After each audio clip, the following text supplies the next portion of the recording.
BBA, BCA, BCom computer కోర్సులో 100% placement లభించే ఏకైక డిగ్రీ కాలేజ్ కూకట్పల్లిలోని I3 డిగ్రీ కాలేజ్ 8367215215.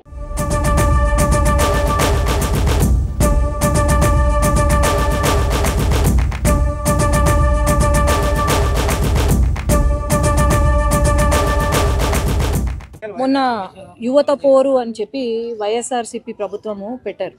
ఒక చాలా పెద్ద ఎత్తున కార్యక్రమం పెట్టుకోవాలని చూసుకున్నారు, కానీ ఒక కార్యక్రమం నిర్వహించారు.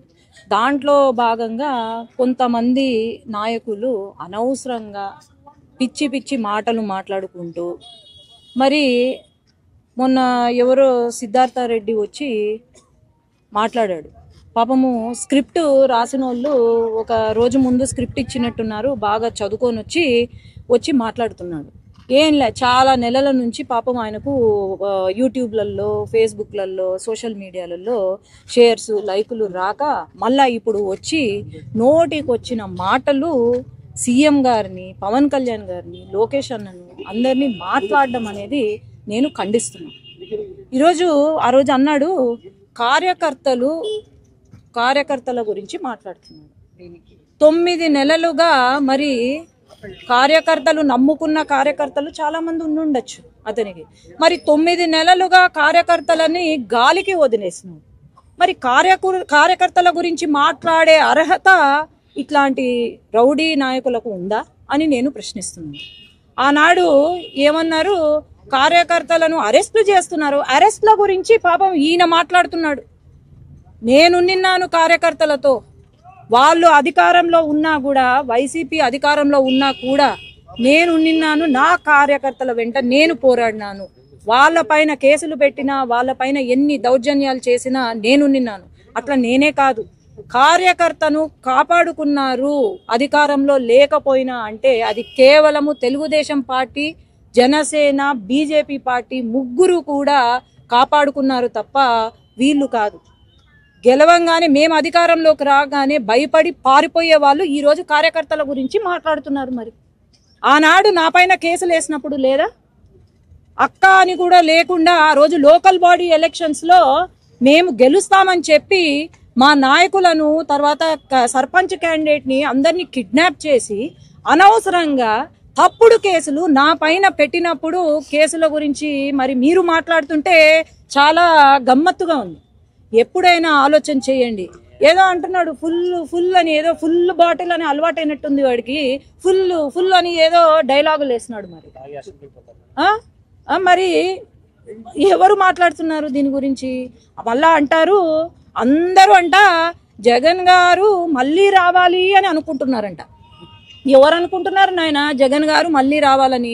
అసలు మీరు నియోజకవర్గాల్లో ఉంటే కదా జగన్మోహన్ రెడ్డి మళ్ళా రావాలా వద్దా అని అనడానికి. దేనికి రావాలనుకుంటున్నారు? డ్రగ్స్ ఫుల్గా అంతా మొత్తము ఎక్కడ పడితే అక్కడ విచ్చలవిడిగా అమ్ముతూ ఉంటే దానికోసమా? కల్తీ మద్యము అమ్ముకుంటే లివర్లు చెడిపోయి ఎంతో మంది ప్రాణాలు పోతుంటే దానికోసమా మీరు కావాలనుకుంటున్నారు? లేదంటే యువత పాపం 10th క్లాసు, ఇంటర్మీడియట్ పూర్తయిన యువతకు ఏదో ఇస్తాము, 5,000 జాబులు ఇస్తామని వాలంటీర్ జాబులు ఇచ్చి వాళ్ళ బ్రతుకు, వాళ్ళ భవిష్యత్తుని నాశనం చేసినందుక మళ్ళీ జగన్ గారు కావాలా వీళ్ళకు? లేదంటే రాజధాని కూడా ఏమీ చేయలేకపోయినారు. ఒక రాజధాని లేదు 5 సంవత్సరాల్లో. మళ్ళీ పోలవరం ప్రాజెక్టు గురించి మాట్లాడతారు. అసలు అవగాహన ఉందా? చదువుకున్న వాళ్ళు, చదువుకోని వాళ్ళు కూడా ఈరోజు ఇన్ని పెద్ద మాటలు మాట్లాడుతుంటే నిజంగా ఆశ్చర్యంగా ఉంది. ఎప్పుడైనా గుర్తుపెట్టుకోండి, పెద్దవాళ్లకు మర్యాద ఇవ్వడం నేర్చుకోవాలా. మర్యాద లేకుండా ఒక సీఎంని, డిప్యూటీ సీఎంని, ఎడ్యుకేషన్ మినిస్టర్ని మాట్లాడితే మాత్రము నేను ఊరుకునేది లేదు. మీరు ఏమన్నా అనుకోండి, మాకు చేసిన అన్యాయం గురించి మర్చిపోయినట్టున్నాడు మహానుభావుడు. మళ్ళా ఏందో కొండను బద్దలు కొట్టి ఎలకను పట్టినట్టు అంట. మీరు చేసిన అవినీతి కొండలేమి బద్దలు కొట్టాల్సిన అవసరం లేదు. మీలాంటి ఎలకలను పట్టాలంటే కొండలు అవసరం లేదు నాయన. మా లాంటి సీఎం గారు ఉంటే అన్యాయం ఎక్కడైతే జరిగిందో అక్కడ వాళ్ళను ఖచ్చితంగా శిక్షిస్తారు. వాళ్ళకి ఇంకోసారి జరగకుండా మేము వెంట ఉంటామని నేను ఈ రోజు తెలియజేస్తున్నాను.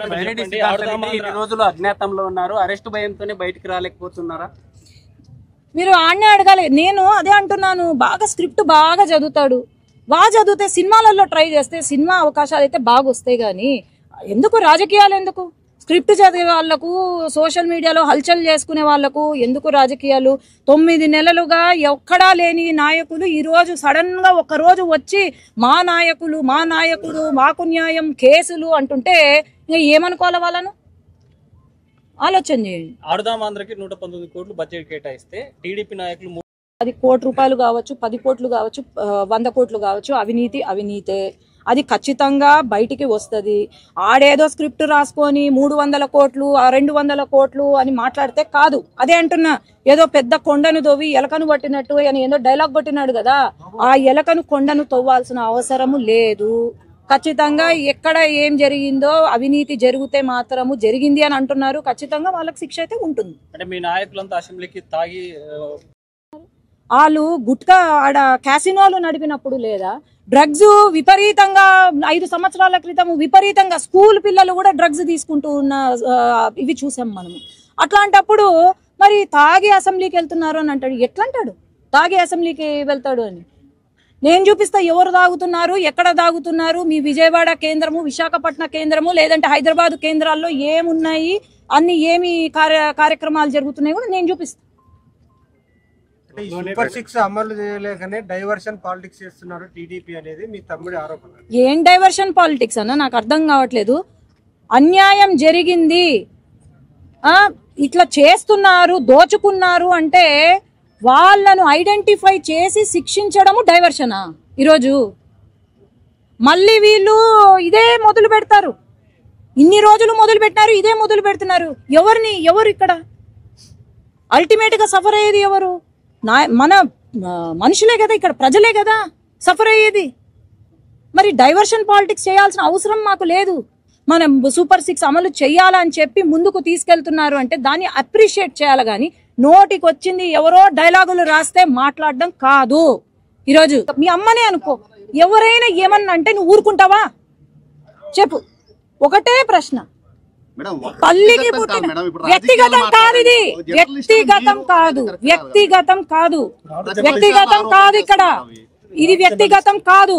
వాళ్ళు చేసినవి వాళ్ళు ఇప్పుడు బయటికి వస్తున్నాయి, ఒకటిగా బయటికి వస్తున్నాయి. కానీ వ్యక్తిగతం అని నేను చెప్పట్లేదు. ఈ రోజు నా పైన కేసులు పెట్టినారు, నా తల్లి గురించి మాట్లాడినారు ఎన్నికల టైంలో. నా ఏమీ తెలియని వ్యక్తి, పాపం బయటికి కూడా అడుగు పెట్టని వ్యక్తి గురించి ఈ రోజు ఆనాడు మాట్లాడినారు. నేను మర్చిపోతానా? ఎవడైనా మర్చిపోతాడా? తల్లి గురించి, చెల్లి గురించి, భార్య గురించి మాట్లాడితే మర్చిపోతారా? ఆయన అక్కడ జగన్మోహన్ రెడ్డి అనను, జగన్ గారు అక్కడ ఆయన తల్లి లేకపోతే చెల్లిని అంటున్నాడు. ఈడ కూడా అదే. ఆయన ఎట్లున్నారో ఇక్కడ నాయకులు కూడా అదే చేస్తున్నారు. విలువలు లేవు, మహిళల పైన విలువ, అసలు రెస్పెక్ట్ లేదు వీళ్లకు. ఇది వ్యక్తిగతం కాదు. వాళ్ళు చేసిన పాపాలు వాళ్ళే, ఏమైతే వాళ్ళు చేశారో అది బయటకు వస్తుంది. స్కామ్స్ ద్వారా బయటకు వస్తున్నాయి. అట్లాంటి వాళ్ళు నేను ఎందుకు చెప్తున్నానంటే, మహిళల పైన గౌరవం లేని వాళ్ళు ఖచ్చితంగా ఇట్లాంటి పనులు చేస్తారు. అర్థమైందా?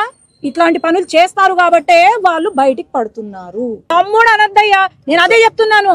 బైరెడ్డి వంశాన్ని కాపాడిందంటే ఈరోజు బైరెడ్డి శబరి, బైరెడ్డి సిద్ధార్థ కాదు. ఆడికి ఎక్కడి నుంచి వచ్చిందండి బైరెడ్డి పేరు? బైరెడ్డి రాజశేఖర్ రెడ్డి ద్వారా పేరు తెచ్చుకున్నాడు. అంతేగాని బైరెడ్డి సిద్ధార్థ రెడ్డి అని అనద్దండి. ఎక్కడ కూడా బైరెడ్డి అనద్దండి. అది నా సొంత పేరు, నా ఇంటి పేరు. వాడికి ఒక పేరుంది, సిద్ధార్థ రెడ్డి అని ఒక పేరుంది. వీలైతే బైరెడ్డి సిద్ధార్థ రెడ్డో అని అనండి. అంతేగాని బైరెడ్డి అంటే అది నన్ను అన్నట్టు, నా ఫ్యామిలీని, నా కుటుంబాన్ని అన్నట్టు అవుతుంది. ఎవరండి వాళ్ళు? ఏం న్యాయం చేశారు? ఈరోజు ఏం మంచి చేస్తున్నారు చెప్పండి? ఒక్క మంచి పని చూపించండి నాకు. లేదు కదా. మరి బైరెడ్డి సిద్ధార్థ రెడ్డి అని డైరెక్ట్ పేరు ఆయనే పెట్టుకుని బ్యానర్స్ కానీ లేకపోతే ఎక్కడ రాసిన అధికారికంగా నేను అదే చెప్తున్నా. ఏమన్నా పెట్టుకో, ఇంటి పేరు ఏం పోదు. అని వాళ్ళకు కూడా ఒక పేరుంది కదా, సిద్ధార్థ రెడ్డి అని పేరుంది కదా. ఎందుకు ప్రతిసారి బైరెడ్డి అనేస్తారు? బైరెడ్డి అంటే ఇంటి పేరు. మీరు ఒక ఇంటి పేరుని వాడుతున్నారంటే అది మొత్తం ఇల్లు మా ఇంటిని అన్నట్టు. అర్థమైందా? అది పేరుంది. ఇప్పుడు ఈరోజు బైరెడ్డి అంటే ఏ బైరెడ్డి? నేనున్నాను కదా, ఒక ఎంపీగా నేనున్నా. Byreddy Sabari is MP of Nandyal. Whom are you targeting if you say Byreddy in the media?